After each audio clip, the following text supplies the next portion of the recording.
bacham, men san mehmonchilik olib boraman-ki, ammalaringkiga, xolalaringkiga hech qachon dasturxonga qo'l uzatma, o'zlari olib bersa ye. Xo'p, bacham? Tushunding? Hamsa bu mehmondorchiga kelib zo'r qilib. Oling, og'an, bos. Keladi. Jonim bacham, ko'chada yurganingda urush vag'ir qilma, xo'p?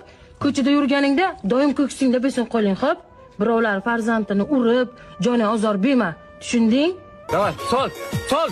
Davay, ha. Ur. Tiling shirin bo'lsin, so'kinma, xo'p? Ko'chada yurganingda hammaga salom berib yur, xo'p, bacham? Hay. Ibrohim shay ko'ribsan? Avo. Ana shu yoniga borasan-da, onangga deb so'kib qochasan. Tushundingmi? Ha. Davay. Bacham, aroq degan narsani umuman yoniga yaqinlashma, tushundingmi? Ichma ham, chakma ham, tushunding bacham? Meni yonimda ichsang ich, boshqalar yonida ichganingni ko'rsam urib o'ldiraman, tushundingmi? Davay, sol. Davay.